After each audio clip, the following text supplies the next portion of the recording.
ಸರ್ವರಿಗೂ ಶುಭ ಮುಂಜಾನೆ. ಬದುಕಿನ ಪ್ರತಿಕ್ಷಣವನ್ನು ಸಂಭ್ರಮಿಸುವ ಐ ಲವ್ ಯು ಜಿಂದಗಿ ಕಾರ್ಯಕ್ರಮಕ್ಕೆ ಸ್ವಾಗತ. ನಾನು ವಿಜಯಲಕ್ಷ್ಮಿ ಪ್ರಭು ಹಿಡಕಲ್. ನಾನು ಪರಿಚಯಿಸುತ್ತಿರುವ ಮಹಿಳಾ ಸಾಧಕಿ, ಮಣ್ಣಿನ ಮಮತೆಯ ಅರಿತ ಜಗನ್ಮಾತೆ, ಬೀಜಗಳ ಸತ್ಯಾಗ್ರಹದ ದೇವಂತ ಚೇತನ ಈಕೆ, ಹಿಮಾಲಯದ ಹಸಿರು ಉಸಿರ ಹೊತ್ತ ಬಂದವಳು, ದೇಶಿ ಬೀಜಗಳ ಉಳಿಸಿ ರೈತರ ಕಣ್ಮಣೆಯಾದವರು. ಇವರು ಡಾಕ್ಟರ್ ವಂದನಾ ಶಿವಂ ರವರು. ಇವರ ಪರಿಚಯ: ನವೆಂಬರ್ 5, 1952ರಲ್ಲಿ ಉತ್ತರಾಖಂಡದ ಡೆಹ್ರಾಡೂನ್ನಲ್ಲಿ ಜನಿಸಿದರು. ಇವರ ತಂದೆ JL ಶಿವಂ ಅರಣ್ಯ ಸಂರಕ್ಷಣಾಧಿಕಾರಿಯಾಗಿದ್ದರು.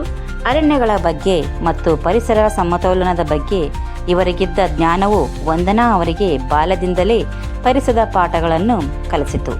ಇವರ ತಾಯಿ ಶೈಲಂ. ಇವರು ಮೂಲತಃ ಕೃಷಿ ಮಹಿಳೆ ಅಂತಲೂ ಕೂಡ ಹೇಳಬಹುದು. ಕೃಷಿಯ ಬಗ್ಗೆ ಹಾಗೂ ಬೀಜಗಳ ಬಗ್ಗೆ ಪ್ರಾಮುಖ್ಯತೆಯನ್ನು ಶೈಲಂ ಅವರು ಕೂಡ ಹೊಂದಿದ್ದರು.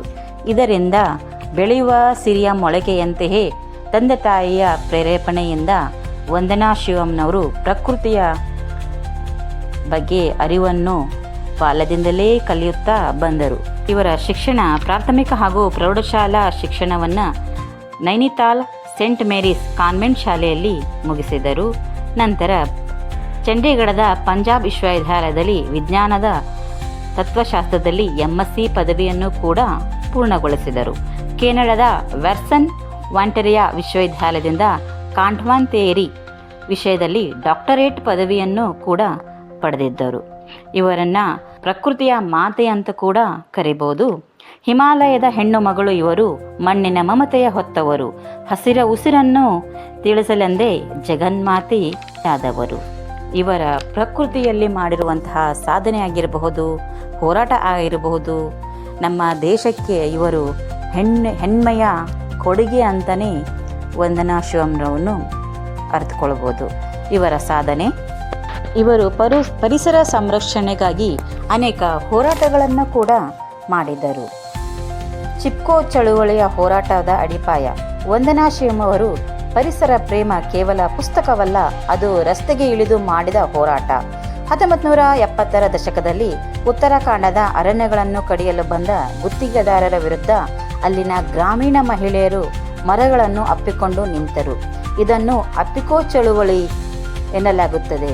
ವಂದನಾ ಶಿವಂ ಅವರು ಒಬ್ಬ ವಿಜ್ಞಾನಿ ಹಾಗೂ ಚಳುವಳಿಯಲ್ಲಿ ಭಾಗವಹಿಸಿ ಮರಗಳನ್ನು ಕಡಿಯುವುದರಿಂದ ಕೇವಲ ಮರ ನಾಶ ಆಗುವುದಿಲ್ಲ, ಬದಲಿಗೆ ಮಣ್ಣಿನ ಮತ್ತು ನೀರಿನ ಮೂಲಗಳು ನಾಶವಾಗುತ್ತವೆ ಎಂದು ಇಡೀ ಜಗತ್ತಿಗೆ ಮನವರಿಕೆ ಮಾಡಿದರು.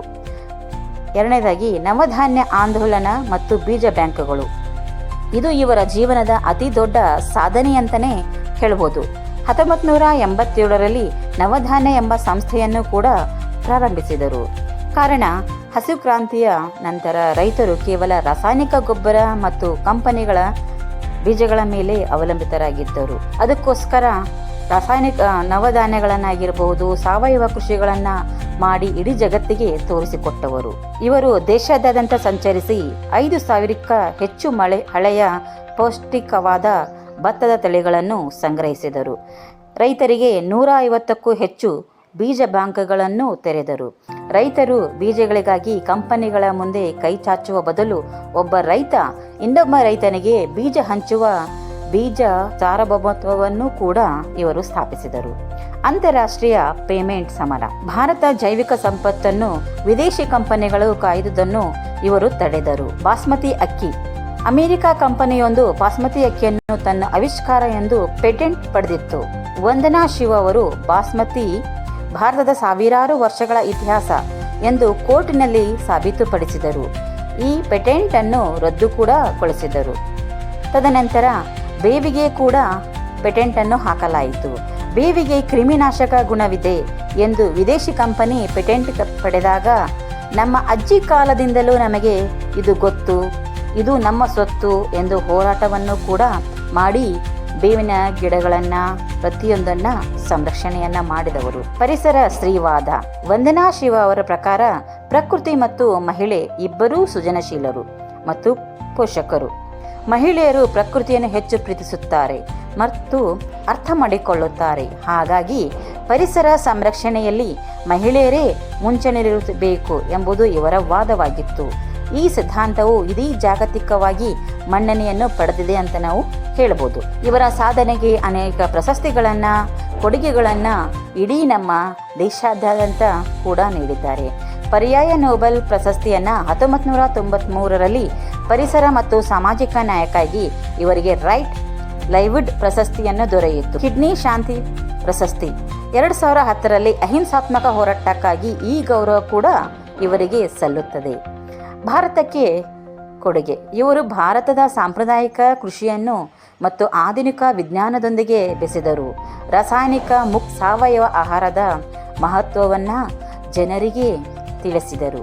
ಇಂದಿನ ಹವಾಮಾನ ಬದಲಾವಣೆಯ ಕಾಲದಲ್ಲಿ ಇವರ ಚಿಂತನೆಗಳು ಭಾರತಕ್ಕೆ ಮಾತ್ರವಲ್ಲದೆ ಇಡೀ ವಿಶ್ವಕ್ಕೆ ದಾರಿದೀಪವಾಗಿದೆ ಅಂತ ಕೂಡ ನಾವು ಹೇಳಬಹುದು. ನೋಡಿ ಗೆಳತಿಯರೇ, ಒಬ್ಬ ಮಹಿಳೆ ಅಮೆರಿಕಾದ ದೊಡ್ಡ ಕಂಪನಿಗಳ ವಿರುದ್ಧ ಹೇಗೆ ಒಂಟಿಯಾಗಿ ಹೋರಾಡಿದರು, ಇದೇ ರೀತಿಯಾಗಿ ಪ್ರತಿಯೊಬ್ಬ ಸ್ತ್ರೀಯರೂ ಕೂಡ ಜೀವನದಲ್ಲಿ ಬರುವಂಥ ಸಂಕಷ್ಟಗಳಿಗೆ ಎದೆಗುಂದದೆ ತಮ್ಮ ಸಾಧನೆಯತ್ತ ಮುನ್ನುಗ್ಗಬೇಕು ಅನ್ನೋದು ಈ ಕಥೆಯಿಂದ ತಿಳಿದು ಬರುತ್ತದೆ.